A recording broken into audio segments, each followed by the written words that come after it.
Let's paint together this beautiful red and white amaryllis flower with watercolors.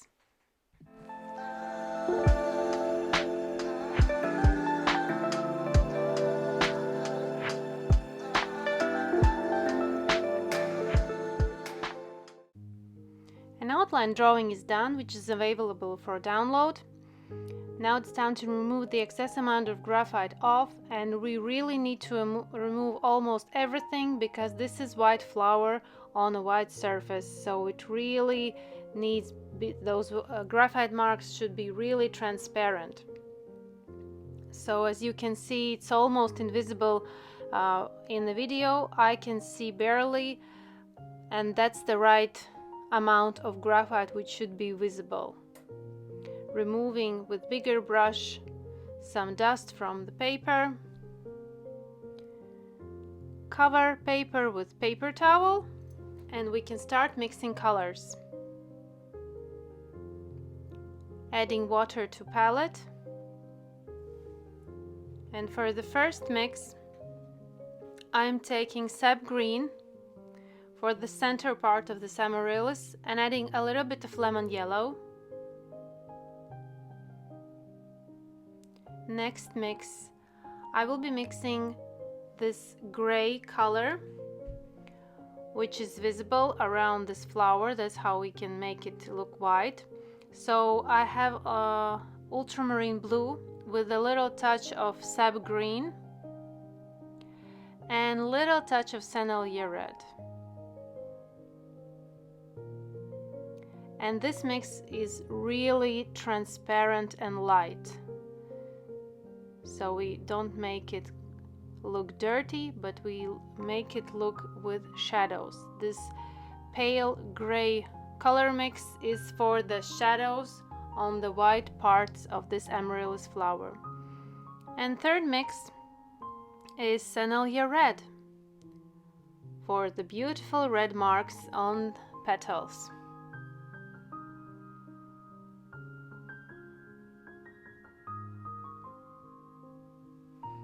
Uncovering our paper and drawing, be sure that your water is clean, your surface is clean. We are painting white flower on a white surface, so everything should be really clean here.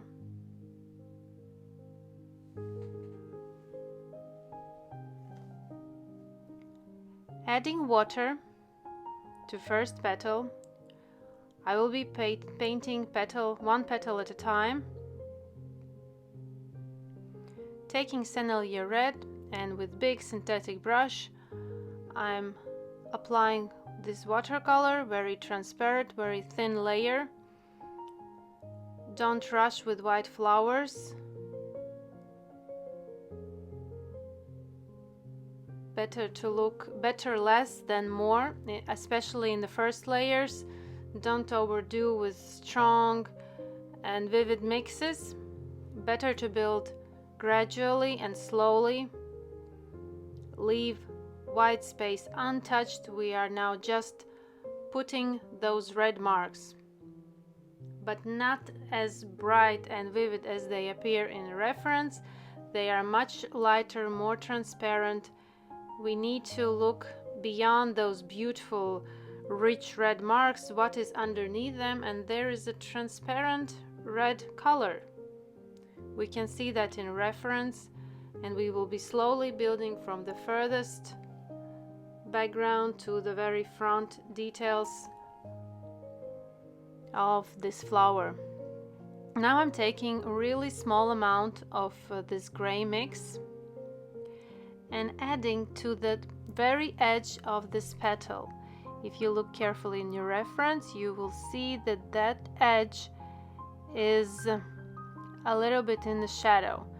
It's almost transparent and not visible in this video because my layer of watercolors is really thin, so watery and so transparent. I'm building slowly to keep this flower fresh and white. I really need to move slowly with gray shadows. And also taking mix of Sap Green with lemon yellow and adding also transparent layer to the center part of this petal, slowly going around petal edges which are right beside this petal which I'm working on. This is really the first parts and they're really transparent.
Taking Perylene Green for the darker spots in the center and mixed together with a little amount of Sap Green.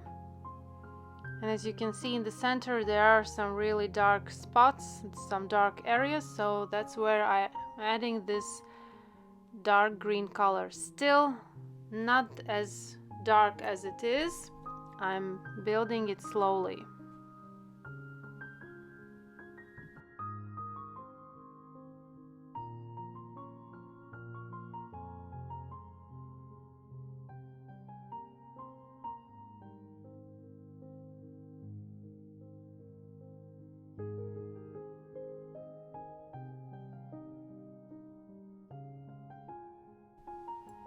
Now to the next petal. The technique is the same. I'm watering that part of the petal where are red marks, and again going really transparent with the big and bold brush strokes, adding transparent layer of Sennelier Red to the second petal.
Adding also shadow and contrast to the stamens so that they stand out and they look that they are separated from the main flower. And this is already a finishing part of this Amaryllis painting, because now it's all about just adding more contrast, more details, making red more vivid, more brighter, more saturated, and also adding some details to stamens, to shadow parts from petals.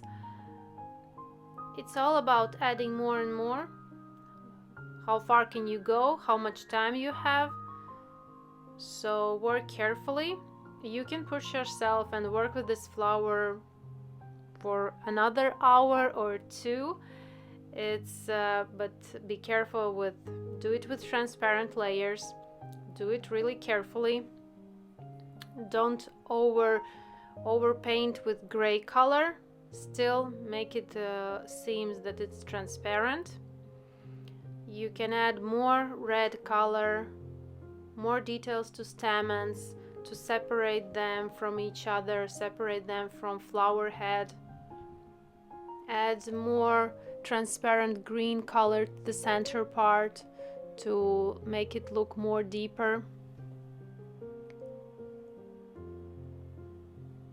And also there on the petals are visible little red dots, so you can also do that with the very tip of the brush, carefully with the stippling method. So for now I'm almost finishing this flower. Hope you learned something new and enjoyed this Amaryllis white and red painting tutorial.